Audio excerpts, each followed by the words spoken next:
Salam sejahtera bagi kita semua. Perkenalkan, nama saya adalah Martin Alfredo Immanuel Aritonang.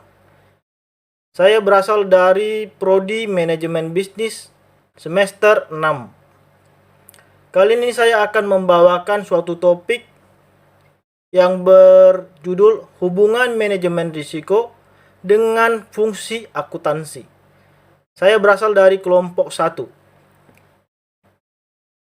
Nama anggota kelompok saya adalah Martin Alfredo Immanuel Aritonang, yaitu saya dengan teman saya Bayu Rolanda Purba, Martianus Gulo, Reinhard Pagel Sibarani. Pengertian manajemen risiko. Manajemen risiko adalah suatu pendekatan terstruktur atau metodologi di dalam mengolah ketidakpastian yang berkaitan dengan ancaman. Suatu rangkaian aktivitas manusia termasuk penilaian risiko, pengembangan strategi untuk mengelolanya, mitigasi risiko dengan menggunakan pemberdayaan atau pengelolaan sumber daya. Jadi teman-teman, di dalam kita berusaha, tentunya kita mesti memiliki sebuah sumber daya, yaitu sumber daya perusahaan. Sumber daya perusahaan terbagi berbagai jenis, diantaranya pekerja sendiri, barang atau harta perusahaan, contohnya pegawai. Di saat kita memiliki suatu pegawai perusahaan, pastinya kita akan memberikan jaminan kesehatan kepada pegawai tersebut. Jadi itu adalah termasuk pengelolaan sumber daya. Jadi manajemen risiko ini hadir untuk bagaimana kita bisa mengelola sebuah sumber daya agar terhindar dari segala macam risiko yang ada. Menurut Milton C. Regan dalam bukunya yang berjudul Risky Business, pengertian manajemen risiko adalah penerapan beragam kebijakan dan prosedur untuk meminimalisasi peristiwa yang menurunkan kapasitas dan kualitas kerja perusahaan. Sementara itu, menurut Noseworthy, pengertian manajemen risiko adalah usaha mengurangi risiko dalam proses pelaksanaan teknis dan pengambilan keputusan bisnis. Jadi beliau mengatakan bahwa kebijakan atau prosedur yang dilakukan berfungsi untuk meminimalisasi sebuah risiko dan untuk meningkatkan kapasitas atau kualitas kerja perusahaan. Dan bagi Noseworthy, beliau mengatakan bahwa manajemen risiko adalah bagaimana suatu usaha mengurangi risiko dalam proses pelaksanaan teknis dan pengambilan keputusan bisnis. Sedangkan menurut Smith, yaitu suatu ahli dari tahun 1990, pengertian manajemen risiko menurut Smith adalah proses mengidentifikasi, mengukur, dan mengontrol keuangan dari suatu risiko yang mengancam aset dan penghasilan dari sebuah perusahaan atau proyek dapat menimbulkan kerusakan pada perusahaan tersebut. Jadi perlunya adanya yaitu ada berapa 5 poin, yaitu mengidentifikasi, assess, memonitoring, mengkontrol, mereview, dan satu lagi melaksanakan. Ada suatu badan di Australia. Badan di Australia yang bernama New Zealand Standard. Badan ini mengatakan bahwa manajemen risiko adalah suatu proses yang logis dan sistematis di dalam mengidentifikasi, menganalisa, mengevaluasi, mengendalikan, mengawasi dan mengkomunikasikan resiko yang berhubungan dengan segala aktivitas, fungsi atau proses dengan tujuan agar perusahaan mampu meminimalisasi kerugian dan memaksimumkan kesempatan. Jadi badan ini mengartikan bahwa manajemen risiko itu bersifat logis dan nyata. Di dalam bagaimana kita mengevaluasi, mengendalikan, mengawasi, dan mengkomunikasikan risiko itu sendiri. Yang bertujuan, ya tentunya untuk bertujuan mampu meminimalisasi atau memperkecil kerugian atau memaksimumkan kesempatan agar resiko itu sendiri dapat dihindarkan. Implementasi dari manajemen risiko ini berfungsi untuk tentunya untuk membantu perusahaan di dalam mengidentifikasi risiko sejak awal pembentukan dan membantu untuk membuat keputusan untuk mengatasi risiko tersebut. Oke teman-teman, ini adalah presentasi saya. Untuk slide selanjutnya akan dilanjutkan oleh teman saya. Terima kasih. Perkenalkan, nama saya Bayu Rolanda Purba. Saya kelompok 1 yang mempelajari tentang hubungan manajemen risiko dengan fungsi akuntansi. Saya dari kelompok 1 dan saya ingin menjelaskan tentang tujuan manajemen risiko. Melakukan mitigasi atau pelacakan sumber-sumber. Poin pertama yang harus kita ketahui tentang tujuan manajemen risiko adalah guna melakukan mitigasi. Apa itu mitigasi? Mitigasi adalah serangkaian upaya untuk mengurangi risiko bencana, baik melalui pembangunan fisik dan semacamnya. Melakukan mitigasi atau pelacakan sumber-sumber yang berpotensi mengancam produktivitas dari keamanan bisnis dilakukan dengan riset atau analisis prosedural dari setiap aktivitas perusahaan, mulai dari proses produksi hingga pengelolaan aset. Yang kedua yang harus kita ketahui ketika kita mempelajari tujuan manajemen risiko ialah menyediakan informasi. Informasi ini sangat penting bagi risiko perusahaan. Tujuan informasi kita mengumpulkan itu untuk menyediakan informasi tentang potensi risiko di perusahaan.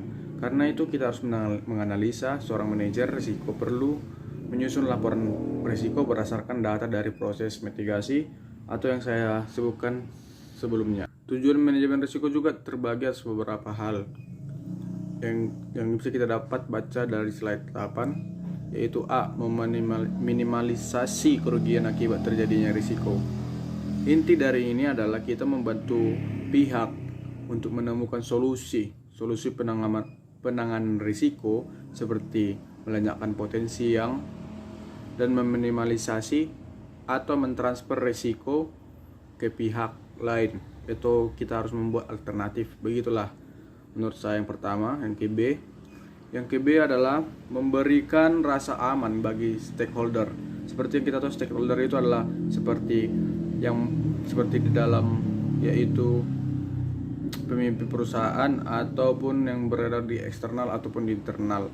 Stakeholder di sini bukan sebatas investor saja, tapi juga pekerja, supplier dan asuransi serta pihak-pihak yang berkepentingan dengan perusahaan. Begitulah B. Dan C itu adalah menjaga stabilitas atau keseimbangan atau stabil di begitu pertumbuhan perusahaan. Ini perusahaan bisa melakukan penanganan lebih cepat terhadap sumber-sumber yang mengancam pertumbuhan usaha. Ini sudah direncanakan dari awal seperti itu. Kita lanjut ke slide ke-9. Manfaat manajemen risiko bagi perusahaan. Membantu perusahaan mencapai visi dan misi. Pertama kita harus mengetahui apa itu visi dan misi untuk kita dapat memanfaatkan manajemen risiko bagi perusahaan. Tanpa proses manajemen risiko perusahaan yang benar, Anda akan kesulitan atau bahkan gagal mewujudkan visi dan misi. Jadi menurut saya manfaat manajemen risiko ini adalah awal untuk kita mensukseskan visi dan misi. Sebelumnya kita harus manajemen risiko serta harus tahu tujuannya. Yang kedua, dalam kita mempelajari manfaat manajemen risiko bagi perusahaan, mencegah perusahaan mengalami kolaps. Poin kedua, manfaat manajemen risiko adalah mencegah bisnis mengalami kolaps. Banyak faktor yang mengakibatkan kolaps atau bangkrut, dari faktor finansial, ataupun risiko-risiko yang terampu guna menghindari kebangkrutan terutama dari segi keuangan. Kita lanjut ke slide 10. Dari manfaatnya yang ketiga ialah meningkatkan keuntungan perusahaan. Itu pasti manfaatnya itu pasti lebih positif begitu ya teman-teman. Dengan adanya manajemen risiko perusahaan, Anda bisa menganalisis pengelolaan sumber daya yang sekiranya kurang efisien dan efektif. Itu harus kita kurangi kekurangan efisien.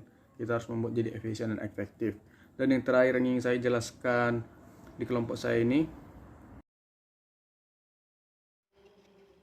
komponen manajemen risiko. Dalam komponen manajemen risiko ini ada beberapa hal yang harus kita ketahui. Yang pertama, sasaran analisa risiko. Komponen pertama proses manajemen risiko adalah sasaran atau tujuan risk assessment. Sebelum sumber risiko diriset, kita perlu menentukan sasaran objektif kenapa risk assessment dilakukan. Misalnya, sasaran mencegah fraud, melindungi perusahaan dari piutang tak terbayar, dan sebagainya. Yang kedua adalah sasaran analisa risiko. Komponen berikutnya dari proses manajemen risiko adalah lingkungan yang berpotensi memunculkan risiko. Setiap divisi dalam bisnis kita punya jenis risiko yang berbeda-beda, sehingga kita perlu juga menyiapkan strategi manajemen risiko perusahaan yang beragam. Identifikasi peristiwa penyebab risiko. Setelah menentukan lingkungan sumber risiko, komponen manajemen risiko perusahaan berikutnya adalah mengidentifikasi peristiwa penyebab risiko tersebut terjadi.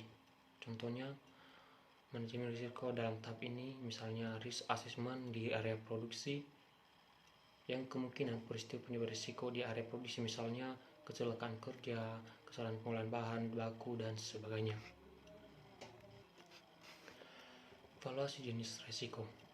Tahapan manajemen risiko adalah menentukan valuasi atau leveling dari tiap jenis risiko yang ada.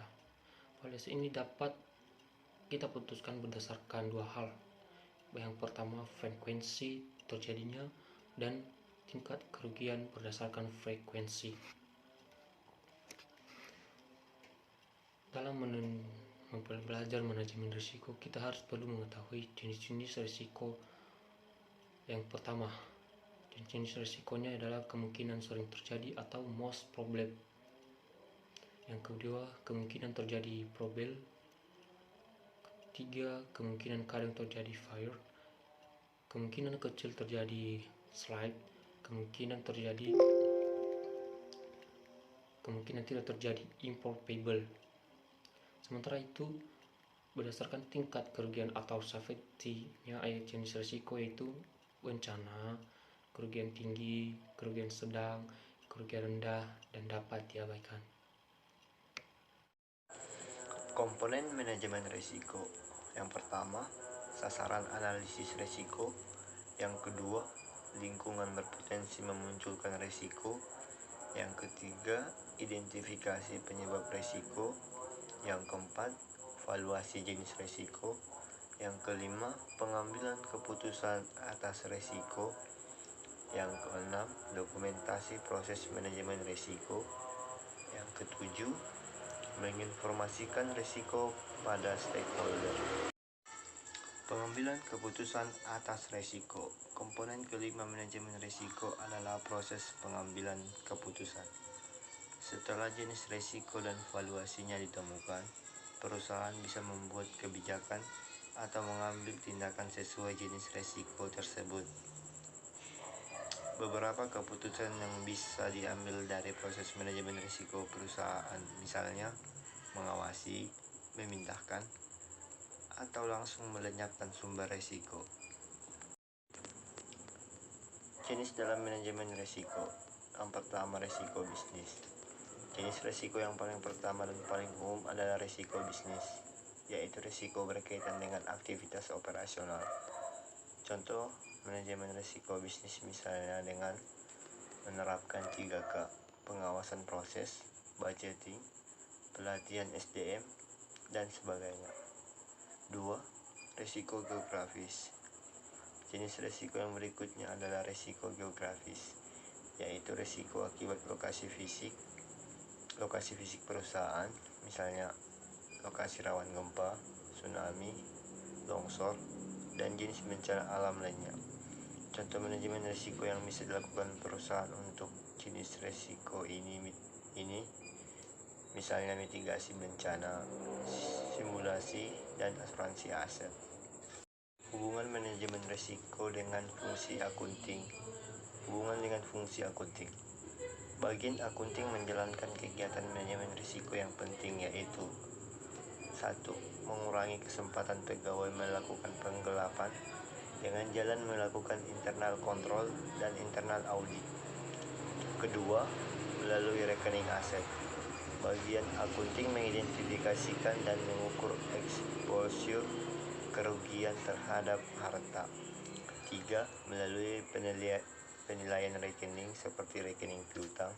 Bagian akunting mengukur resiko piutang dan mengalokasikan cadangan dana exposure kerugian piutang. Cukup sekian hasil presentasi dari kelompok kami. Banyak kesalahan kata, kami mohon maaf. Sekian dan terima kasih.